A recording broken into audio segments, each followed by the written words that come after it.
Welcome to This Explainer. Today, we're taking a really deep dive into a framework that's basically reshaping the entire landscape of business schools worldwide. I'm talking about the 2026 AACSB Global Standards. Now, if you're involved in business education, you already know that navigating accreditation and quality improvement, well, it can sometimes feel like you're trying to build a massive skyscraper without a floor plan, right? So today, we're going to use these new standards as our blueprint for excellence. We'll focus specifically on how a school actually defines its direction, aligns its operations, and sustains its capacity over time. Okay, let's dive into this. Right at the very beginning of the source material's preamble, there is this incredibly powerful aspirational quote. It really sets the tone because it shows the AACSB isn't just handing us a bureaucratic checklist here. They're actually providing a universal language for educational quality. They are actively recognizing that, hey, our world is incredibly dynamic, and the business leaders of tomorrow absolutely need schools that are innovating today. So these standards, they really serve as both a global benchmark for quality and a super practical instrument for continuous institutional improvement. Here's our structural roadmap for today's explainer. We'll start with a shared vision for excellence, then we'll break down the three main standards of strategic management. Standard 1 is strategic planning, Standard 2 is resourcing the mission, and Standard 3 covers faculty and staff. Section 1. A shared vision for excellence. Let's start by visualizing the entire framework of the global standards. It's really helpful to see how the piece we're focusing on today actually fits into the larger puzzle of a business school's overall impact. Basically, the whole framework is built on three main pillars. Pillar 1 is strategic management. This right here is the bedrock. It encompasses Standards 1, 2, and 3, and it's going to be our main focus for the rest of this explainer.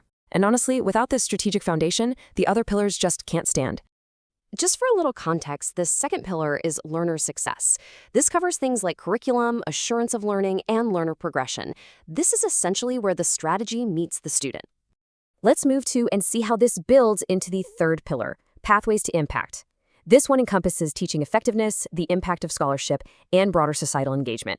But to actually achieve that incredible societal impact, we absolutely have to get the foundation right. So let's zoom back into Pillar 1, starting with our very first standard. Standard 1, strategic planning. I want you to think of Standard 1 as the ultimate architectural blueprint for your institution. According to the standards, this is where a school really articulates its mission, identifies its key priorities, and engages stakeholders in a truly dynamic process. Look, this plan isn't meant to just sit on a shelf gathering dust somewhere. It has to actively guide your decision-making and your resource allocation. At the very core of this is having a clear and focused mission. And the source text is super explicit about what focused actually means here. The AACSB isn't looking for broad generic aspirations that could, apply to any school anywhere. They want distinguishing characteristics. What makes your school completely distinct? Who exactly is the population you intend to serve? Whether your mission is laser-focused on elite global research, regional workforce access, or national capacity building, it is all equally valued, provided it uniquely fits your specific context and actively guides those strategic choices. So the crucial point is that your strategic plan has to translate that mission into tangible, real-world components. You have to intentionally select and document your chosen focus areas for societal impact, meaning your impact should be driven by a core strategy, not just a bunch of random disconnected activities. You also have to conduct a formal, ongoing risk analysis. This means actively identifying any financial, operational, or strategic risks that could impair your school down the line, and actually having mitigation plans ready to go. Again, the text is very clear on this. This is not just a compliance exercise. It has to actively inform your strategic choices, right alongside your resource priorities and how you plan to integrate innovation. Standard 2, resourcing the mission. If Standard 1 is the blueprint, while Standard 2 provides the necessary building materials. We're talking about the facilities, the digital infrastructure, and of course, the finances. Now, whenever we talk about resources, especially in a global context where institutional budgets vary wildly, a huge anxiety almost always bubbles up. So I want to pose this common myth directly to you.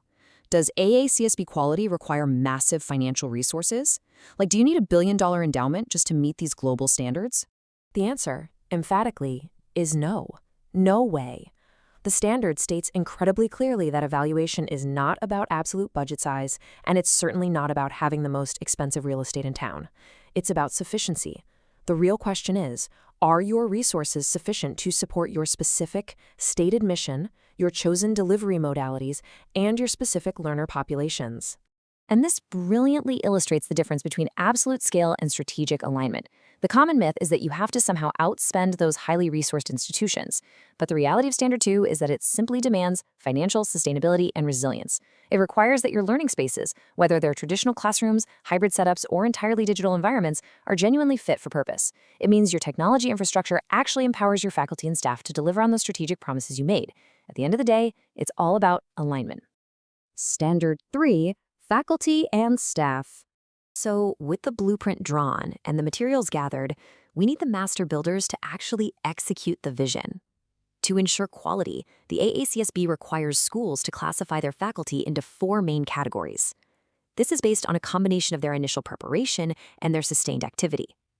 Let's just calmly walk through this matrix together. On the academic preparation side, we have scholarly academics, or SA, and practice academics, PA. Both of these generally start with a terminal degree, like a PhD. Then, on the practitioner side, we've got scholarly practitioners, SP, and instructional practitioners, IP. These folks typically start with a master's degree plus some really substantial, complex professional experience. But here's the kicker. Notice the maintenance of qualification. Initial qualification is literally just the starting line. To maintain your status, you have to demonstrate sustained activity. That means either scholarly research and publication for the SA and SP tracks, or sustained professional engagement for the PA and IP tracks. But I really want to highlight a vital philosophical anchor provided in the standards regarding all that scholarly activity. The document explicitly states that the impact of the work and how well it aligns with the school's mission is what's truly paramount. It is not merely about bean-counting publications in elite journals. Thought leadership here is measured by real outcomes. It's about how the work actually advances understanding or solves real-world challenges rather than just tallying up raw academic outputs. Now, what's really interesting about this slide is the final puzzle piece for maintaining faculty qualification. It's actually not just about your research or your professional consulting gigs. Maintaining your status explicitly requires meeting the school's established teaching effectiveness criteria. So, Standard 3 is deeply, deeply interconnected with Standard 7, which basically ensures that high-quality teaching and continuous improvement in the classroom are absolute non-negotiable requirements for faculty standing. So you're probably wondering, what happens if these criteria just aren't met? Well, the standards are very clear on this. Faculty who don't meet the established criteria for initial status, or who maybe fail to maintain both their required engagement activities and their teaching effectiveness, they fall into a distinct classification. They're called additional faculty, or simply A.